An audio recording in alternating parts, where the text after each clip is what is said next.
పెళ్ళైనా పండగైనా వేడుక ఏదైనా పట్టుచీరల ప్రత్యేక వేదిక వారాహి సిల్క్స్.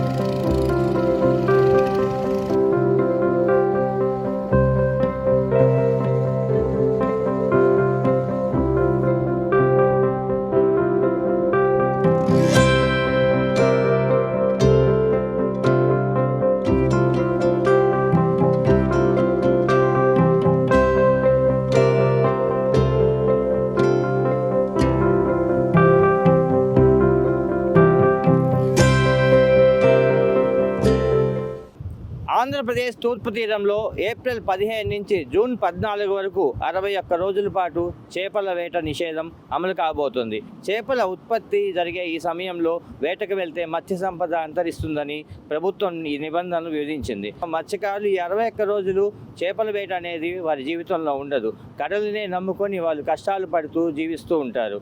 వారి కష్టాలని మనం తెలుసుకునే ప్రయత్నం చేద్దాం. సార్ నమస్తే సార్. ఇప్పుడు మీరు ఇక్కడ మత్స్యకార నాయకుడిగా ఉన్నారు, మత్స్యకారులతో కలిసి జీవిస్తున్నారు. ఈ చేపల నిషేధం సమయంలో మత్స్యకారులు పడే ఇబ్బందులు ఏంటి?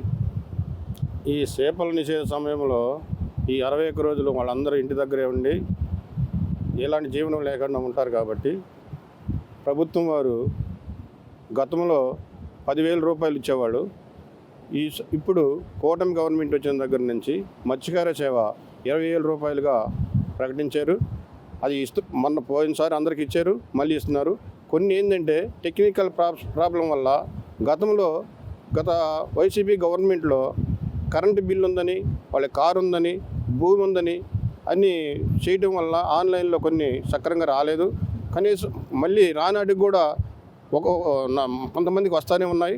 కొంతమంది ఇంకొక మహా ఉంటే ఒక 5% ఉంటారు మన మత్స్యకార సంఘం 4 జిల్లాల్లో. అంతేగాని కరెక్ట్గా అయితే పడుతుంది. ఇప్పుడైతే మా నియోజకవర్గ ఎమ్మెల్యే గారు ప్రత్యేకించి మత్స్యకారుల యొక్క ఈ మత్స్యకార సేవ విధానానికి జేడీ గారిని, ఏడీ గారిని, మత్స్యకార సంబంధిత అధికారులందరినీ పిలిచి ఆయన దగ్గర కూర్చోబెట్టుకుని మమ్మల్ని అందరినీ పిలిచి ఎవరికైనా సరే, ఏ మత్స్యకారుడు అయినా సరే అర్హత కలిగిన ప్రతి ఒక్కరికి 20,000 రూపాయలు వచ్చే విధంగా చేయాలి, సక్రమంగా నిర్వర్తించాలని ఆయన కోరడం జరిగింది. అది ఖచ్చితంగా ఈ రోజు నుంచి తెప్పలాపడం జరిగింది. రేపు 17వ తేదీ ప్రతి ఒక్కరికి బోర్డు దగ్గరకు తీసుకొచ్చి అధికారులందరూ వచ్చి వాళ్ళకి ఫోటోలు తీసుకుని వాళ్ళకి ప్రతి ఒక్కరికి ఈ మత్స్యకార సేవ పడే విధంగా చేస్తామని చెప్పి ఉన్నారు. అది ఖచ్చితంగా జరుగుతుంది. అందరూ హ్యాపీగానే ఉన్నారు. గత సంవత్సరంలో కూడా 20,000 రూపాయలు వచ్చున్నాయి. అది సక్రమైనటువంటి విధానంగా ఈసారి ఖచ్చితంగా ఎలాంటి ఇబ్బందులు లేకుండా మత్స్యకారులు ప్రతి ఒక్కరికి 20,000 రూపాయలు ఇవ్వాలని, ఏటకెళ్ళి ప్రతి ఒక్కరికి 20,000 రూపాయలు ఇవ్వాలని చెప్పున్నారు. ఖచ్చితంగా జరిగిద్దని మేము ఆశిస్తున్నాం. జరుగుతుంది. ఇప్పుడు ప్రధానంగా బోట్లలో మత్స్యకారులు సముద్రంలోకి వెళ్తుంటారు. డీజిల్ ఖర్చులు, రేట్లు పెరిగిపోతున్నాయి. ఇప్పుడు ప్రభుత్వానికి తరఫు నుంచి ఏమైనా సబ్సిడీ పైన డీజిల్ అందటం కానీ అట్లాంటిది ఏమన్నా మత్స్యకారులకి ప్రభుత్వం అండగా ఉంటుందా? ఈ డీజిల్ అనేది మత్స్యకారులకు ప్రత్యేకించి గతంలో 10% అట్లా ఉండేది. ఇప్పుడు అంటే 2014, 2019 ఇప్పుడు మళ్ళీ మార్చి అది 7% ఏదో ఇచ్చినట్టుంది. ఆయిల్ సబ్సిడీ అయితే జరుగుతుంది. దాన్ని పెంచమని మేము అందరం కోరి ఉన్నాము. దాని మీద డిస్కషన్ జరుగుతుంది. ఇంకా పెంచడానికి సబ్సిడీ పెంచడానికి ప్రభుత్వం చాలా విధాలుగా చెప్పున్నారు. అదే కాకుండా 2014-19లో బోట్లు కానీ, ఇంజిన్లు కానీ, వలలు కానీ ప్రతి ఒక్క మత్స్యకారుడికి అర్హుడైన మత్స్యకారుడికి ఇచ్చున్నారు. మళ్ళీ 2019-24లో ఏ ఒక్కరికి కూడా అలాంటి ఏమి రాలేదు. మళ్ళీ ఇప్పుడు బోట్లు, ఇంజిన్లు ప్రభుత్వం ఇస్తుంది. ఇంకా ఇవ్వడానికి దానికి సబ్సిడీ 40% ఉంటే దాన్ని మేము గతంలో 2014-19లో 75% ఉండింది.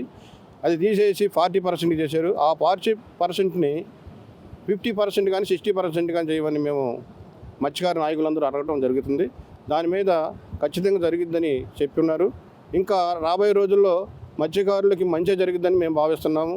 ఇప్పటికైతే ఇంజిన్లు కానీ, లైఫ్ జాకెట్లు కానీ, జీపీఎస్లు కానీ మన ఎమ్మెల్యే జనార్దన్ గారి ఆధ్వర్యంలోనే ఇచ్చున్నారు.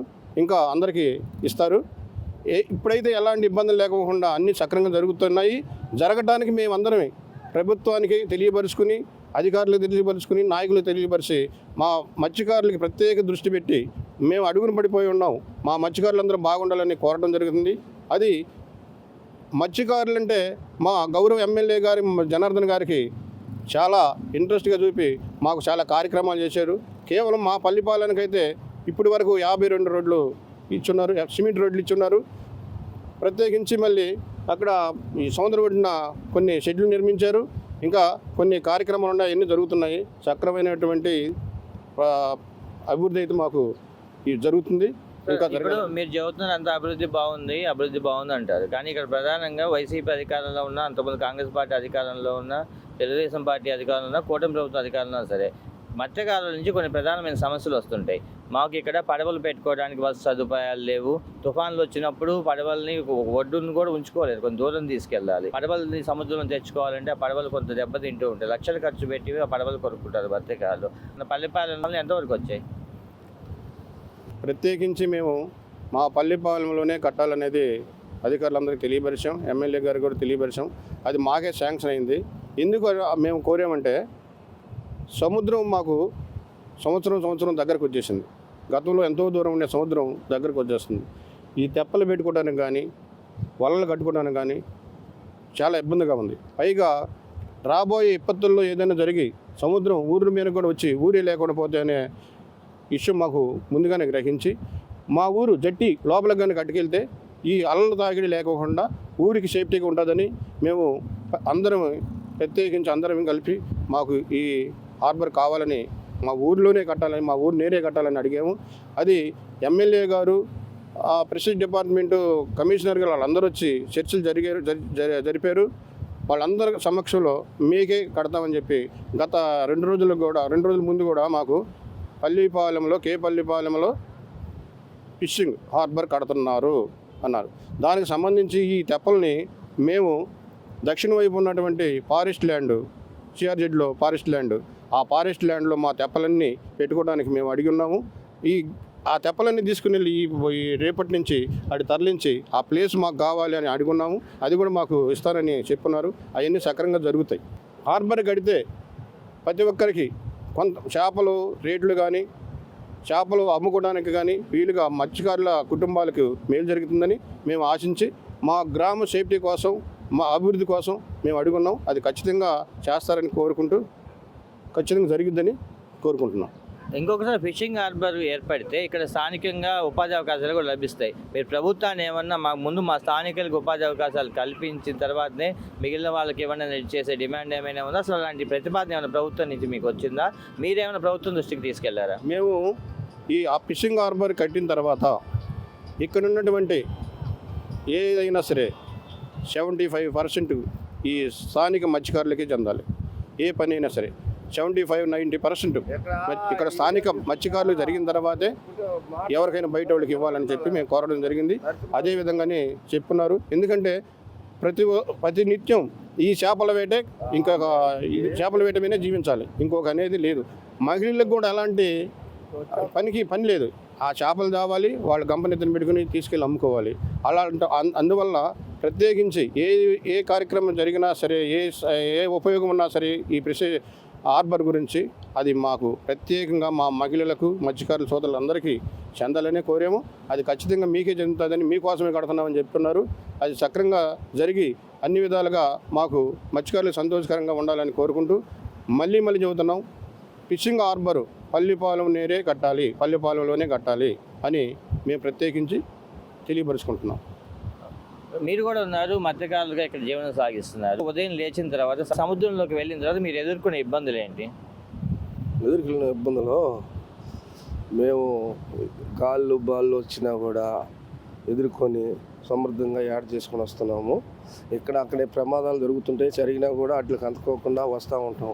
మాకు వచ్చిన కానిసి బాగా ఇదిగానే ఉంటుంది, ఇక్కడ ఇబ్బంది అయినా ఉంటుంది. కానీ బోట్లతోటి చాలా బాధపడుతున్నాం. వాళ్ళు 15 కిలోమీటర్లు 20 కిలోమీటర్లు అంటున్నారు, వాళ్ళు వచ్చి 5 కిలోమీటర్లు 4 కిలోమీటర్లు 3 కిలోమీటర్లు. మా సంపద అంతా పొద్దున్న లేచిన కానించి మేము సముద్రానికి వెళ్ళాలి, తెచ్చుకోవాలి, పెళ్ళాం పిల్లకలు బతకాలి. అది మా జీవన ఉపదేశం. ఇప్పుడు ఈ అది వారి గతంలో 10,000 ఇచ్చారు. ఈ ఆర్థిక సహాయం అంటే తెప్పలు అవుతున్నారు కదా, అక్కడి నుంచి ఇప్పుడు ఈ కూటమి ప్రభుత్వంకి వచ్చిన కాడి నుంచి 20,000 అందజేస్తున్నారు. రేపు 17వ తేదీ కుడేబులు దించి మాకు మళ్ళీ అన్నీ చేసి మళ్ళీ వచ్చే నెల 5 నెలల్లో మాకు డబ్బులు వేయటం జరుగుతుంది. ఎట్టని నిరుడు కూడా జరిగింది, ఇప్పుడు కూడా అట్టనే జరుగుతుందని ఆశిస్తున్నాం. ఇంకొకటి ఇప్పుడు ప్రధానంగా మెకనైజ్డ్ బోట్లు అనేవి ఉన్నాయి అసలు జనరల్గా అవి కొంత సముద్రం ఒడ్డు వరకు రాకూడదు, చేపలు పెట్టు నిషేధం ఉంది. అంటే వాళ్ళు కూడా రాకూడదు, వాళ్ళకి నిబంధనలు ఉన్నాయి. ఎందుకంటే స్థానికంగా ఉండే మత్స్యకారులకు ఇబ్బంది అవుతుందని చెప్పి అది అలాంటి సమస్య అసలు ఏళ్ల తరబడి ఏ ప్రభుత్వం ఉన్నా నడుస్తుంది. దానిపైన మీ మత్స్యకారుల పెద్దలందరూ కూర్చొని ఏమన్నా మాట్లాడారు ఎప్పుడైనా? ఇప్పుడు మాట్లాడుతూనే ఉన్నాం, చేస్తామంటున్నారు, చేసింది లేదు. ఇప్పుడు ఈ ప్రభుత్వం వచ్చిన కానించి మేము పట్టించుకొని చేస్తామని మన హామీ ఇచ్చున్నారు. కానీ ఏంటంటే ఎన్ని చేసినా కూడా వాళ్ళు దొంగతనంగా వచ్చేసి మమ్మల్ని ఇబ్బంది పెడుతున్నారు, మా వల్ల దగ్గొడుతున్నారు. మేము కొందరకాలంగా అయిపోతున్నాం, మళ్ళీ ఏడుకు వచ్చి ఆ వాళ్ళు చేయాలంటే చాలా రేట్లు అవుతున్నాయి. మా చేపల రేట్లు ఏమో అట్టనే ఉంటున్నాయి. ఏనాడు ఆ 300 ఏనాడు 200 కేజీ 200 కన్నా నడుస్తుంది. వాళ్ళు ఇది బోట్లతోటి బాగా ఇబ్బంది పడుతున్నాం, వాళ్ళ దగ్గొట్టేస్తున్నారు. మేము వాళ్ళు ఇప్పుడు 15 కిలోమీటర్లు 20 కిలోమీటర్లు అంటున్నారు సార్. ఇప్పుడు వాళ్ళు వచ్చి 3 కిలోమీటర్లు లాగేస్తున్నారు. మేము 15-16 వెళ్తాం, అయినా కూడా బోట్లు తగ్గొట్టేసుకుని వెళ్ళిపోతున్నారు. మా ఏదేమోనంటే కొందరకాలం చేసి మళ్ళీ మమ్మల్ని కొడతానికి వస్తాం. కొందరకాలం బోట్లు 2-3 బోట్లు వచ్చి రౌండ్లు అప్లైట్ ఇవన్నీ జరుగుతున్నాయి. మేము వెళ్ళేది 4-5 వెళ్తాం, మమ్మల్ని చాలా ఇబ్బంది పెడుతున్నారు సార్. ఇప్పుడు దీనిపైన ప్రభుత్వం కూడా చెప్తుంది, కోస్టల్ గార్డ్ డిపార్ట్మెంట్ వాళ్ళు ఉన్నారు, వాళ్ళని సముద్ర తీర ప్రాంతాల్లో తిరుగుతా ఇప్పుడు తమిళనాడు బోట్లు కానీ పాండిచేరి బోట్లు కానీ ఇతర ప్రాంత బోట్లు రాకుండా రక్షణ కల్పించని అంటుంది. అసలు కోస్ట్ గార్డ్ డిపార్ట్మెంట్ సరిగానే పనిచేస్తుందా? సరిగానే పనిచేస్తుంది సార్, పనిచేస్తుంది. కానీ వాళ్ళు చెప్పింది కూడా మనకి ఇక్కడ అర్థం కావట్లేదు. వాళ్ళు వస్తున్నారు, మాకు చెప్తున్నారు మీకేం పర్వాలేదు మేము ఉన్నాం అంటున్నారు. అన్నా కూడా వాళ్ళు ఏదో టైంలో వచ్చేసి లాక్కొని దింగేస్తున్నారు. ఏంది ఆ టయానికి ఉండలేదులే, వాళ్ళు ఏదో టైంలో వస్తున్నారు సార్, లాక్కొని వెళ్ళిపోతున్నారు, మమ్మల్ని ఇబ్బంది పెడతానే ఉన్నారు. అది వీళ్ళు చేస్తూ ఉంటున్నారు. కానీ వాళ్ళు ఉన్నప్పుడు వీళ్ళు ఉండరు, వీళ్ళు ఉన్నప్పుడు వాళ్ళు ఉండరు. మీకు ఇప్పుడు చేపలు వలలు తెగొడుతున్నారు అంటున్నారు. అది ఒక్కో వల తెగిపోతే మా ఒక్క మత్స్యకారుడికి ఆ కుటుంబానికి ఎంత నష్టం ఏర్పడింది? అవుతుంది సార్. ఒక్క వల చేయాలంటే దాదాపు 50,000 రూపాయలు. ఆ 50,000 రూపాయల వల్ల దాదాపు మనం ఆ మొక్క తయారు చేసినప్పుడు 30,000 రూపాయలు లాస్ వస్తుంది. 30,000 25,000 వస్తుంది సార్. అది పోయిన. ఇంకోటి ఇప్పుడు మీరు సముద్రంలోకి వెళ్తారు, అసలు కొన్నిసార్లు చేపలు దొరుకుతాయి, కొన్నిసార్లు చేపలు దొరకవు. అసలు మీకు ప్రతి నెల స్థిరమైన ఆదాయం అనేది ఉండదు. మీ కుటుంబాలు ఎలా జీవిస్తూ ఉంటాయి? ఎలా జీవిస్తుంటే సార్ ఇదే పద్ధతిగా జీవించాలి. ఇక మనకి ఏరే దారి లేదు. ఆడగురు పనికి వెళ్ళినా కూడా అక్కడ ఏమి చేతులు మాకేమో ఇట్లా వ్యవసాయం అనేది లేదు. మాకు ఎప్పుడు చేసినా కూడా దీని మీద బతకాలి, ఇది మేము చేయాలి. ఉన్న రోజు బతుకుతాం, లేని రోజు అట్లా మీ బోటోళ్ళ దగ్గర 10 రూపాయలు తెచ్చుకుని మళ్ళీ ఉన్న రోజు కడతాము. ఇదే జరిగిద్ది. ఇంకంతకంటే మాకు ఇంకేమి పక్కకి వెళ్ళి సంపాదించుకొని తినే ఇక్కడేం పొలాలు గిలాలు ఊరికి లేవు. మత్స్యకారుడికి అనేది పొలం లేదు. ఏదైనా ఉంటే 1 ఎకరం ఎవరో 100కి 10 మందికి కూడా లేరు సార్, 5 ఉంటాయేమో ఇక్కడ ఉండేది. కానీ ఏంటంటే మేము బతకాల్సింది అదే. పొద్దున్న లేచి ఇక్కడే ఉంటాం సార్, ఇంకా ఆడకెళ్ళాం. ఏదో వాళ్ళ తయారు చేసుకుంటాం. ఆడకుదురు కూడా ఏడకెత్తి అన్నం తెచ్చి పెట్టి ఉండి వెళ్తూ ఉంటుంది. అది ఇప్పుడు మీరు సముద్రంలోకి వెళ్ళి చేపలు పట్టుకొస్తున్నారు, అసలు వాటికి సరైన మద్దతు ధర లభిస్తుందా? రెండోది అతను అమ్ముకోవాలంటే మీరు ఎక్కడికి వెళ్ళాలి? వ్యాపారులు ఏమైనా మీ దగ్గరికే వచ్చి కొంటారా, లేకపోతే మీరు ఎక్కడికైనా తీసుకెళ్ళి అమ్ముకుంటారా? మా దగ్గరికే వస్తారు సార్. మా దగ్గరికి వచ్చేదేనో వాళ్ళు చెప్పిన రేటుకి మేము వెయ్యాలి. ఏరే వ్యాపారస్తులు రానిరు, కొత్త రానిరు. వీళ్ళే మేమే కొనాలి, మేమే చేయాలంటారు. మనకి ఇప్పుడు 200 రూపాయలు ఉందనుకో కేజీ, మాకు ఇచ్చేది 150 రూపాయలు. ఆ 150 రూపాయలు కూడా గింజుకుంటారు. మేము వాళ్ళు ఆశపడ్డాం, వీళ్ళు ఆశపడ్డాం అని చెప్పేసి గుంజుకొని వారానికి 10 రోజులకి అప్పుడు రూపాయి అయితే మేమేమో ఈ పక్కలు తెచ్చిన కాడ కట్టుకునే అంత సమర్థ లేదు. అవి రావాలి. ఒక్క పాలు ఇచ్చామనుకో, ఆ ఒక్క పాలు ఇస్తే ఒకటికి ఏదో 10 రూపాయలు బాగా కట్టుకుంటాం. వీళ్ళు 2-3 ఇట్లా చిల్లరకి ఇచ్చేదాన్ని ఆ బాగా కూడా కట్టలేము. ఈ వల్ల జాలం ఇవన్నీ చేయలేము. ఇది ఇట్లా జరుగుతుంది సార్. పక్కన మటుకు రాని ఇట్లా వీళ్ళే చేయాలి. ఇక వచ్చి వేసుకెళ్తాం వాళ్ళ దగ్గర, వాళ్ళ ఇళ్ళకి వెళ్ళి మేము వేస్తాం. ఏంది వీళ్ళే వాళ్ళు సరిపోయిన రేటే కడతారు. వాళ్ళకి ఉంచుకునేదాను ఏదో వాళ్ళకి ఇంతవరకు ఇస్తే సరిపోతారు, ఇల్లు ఎంతకంటే ఎక్కువ కాదని చెప్పేసి ఇది ఇస్తుంటారు. ఇప్పుడు ఇచ్చే మధ్యకాల సమస్యలు కూడా మీరు విన్నారు. ప్రధానంగా రేపు ఫిషింగ్ హార్బర్ అనేది ఇక్కడ ఏర్పాటు చేస్తుందని ప్రభుత్వం అంటారు. సరే, కొంత టైం పట్టిన ఫిషింగ్ హార్బర్ ఏర్పడితే ఇక్కడ చేపలు దాచిపెట్టుకుని కోల్డ్ స్టోరేజ్లు అడవుల్ని వాళ్ళు జాగ్రత్త చేసుకోవడానికి అవకాశం ఉంటుంది అంటున్నారు. దానివల్ల మత్స్యకారులకి లాభం కలుగుతుంది ఆశించవచ్చా, లేదంటే ఈ అప్పుడు కూడా మళ్ళీ వ్యాపారులుగా మార్కెట్ని క్యాప్చర్ చేస్తే ఫిషింగ్ హార్బర్ కట్టి కూడా వేరే ఇతర వ్యక్తులు వచ్చి ఇక్కడ చేపల కొనుగోలు అట్లాంటి వాటిలో దిగితే మత్స్యకారులకి ఇబ్బంది కదా? దీన్ని మీరు ప్రభుత్వం దృష్టికి తీసుకెళ్తారా? ఇది రేటు ఉండాది వీళ్ళకి వాళ్ళు అడిగిన రేటుకి ఇవ్వడానికి కారణం ఏంటంటే మెయిన్ తీసుకొచ్చిన చేపలు ఎక్కువ టైం ఉంటే చెడిపోతే మరీ లేచిపోతాడు మత్స్యకారుడు, ఆడినాడు లేచిపోతాడు. అందువల్ల ఇప్పుడు ఈ ఫిషింగ్ హార్బర్ కట్టి కోల్డ్ స్టోరేజ్లు పెట్టి అక్కడ పెట్టుకుని ఆడు నిదానంగా అమ్ముకుంటే దానికి ₹1 రేటు పెరిగిద్ది. భయం లేకోకుండా మత్స్యకారుడు వేటాడి అమ్ముకుంటాడు. అందువల్ల కూడా మాకు ఉపయోగకరంగా ఉందని చెప్పి మేము తెలియపరుచుకున్నాము. ఆ విధంగా మంచి జరుగుతుందని మేము ఆశిస్తున్నాం. ప్రధానంగా ఇప్పుడు చేపల వేట నిషేధ సమయంలో మత్స్యకారుల మనసులో ఉన్న భావాలు ఇవి. వాళ్ళు ప్రధానంగా దశాబ్దాల తరబడి ఈ చేపల వేటపైనే ఆధారపడి జీవిస్తూ ఉన్నారు, వాళ్ళ కుటుంబాలను పోషించుకుంటున్నారు.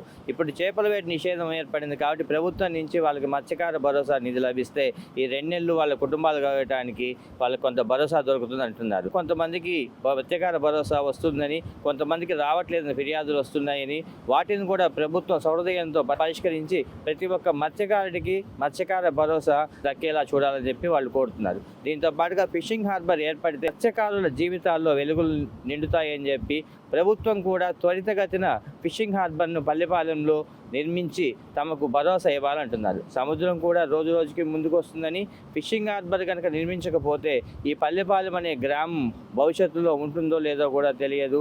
ఏదైనా పెను తుఫాన్లు వచ్చినప్పుడు సముద్ర కడలి పొంగి వచ్చి ఊరిపైనే పడి అప్పుడు ప్రాణ నష్టం జరగటమే కాదు, అసలు ఈ ఊరు ఉంటుందా లేదా అని కూడా వాళ్ళు ఆవేదన వ్యక్తం చేస్తున్నారు. వీడియో జర్నలిస్ట్ సూరజ్తో లక్ష్మీనారాయణ, యూటీవీ న్యూస్, ప్రకాశం జిల్లా.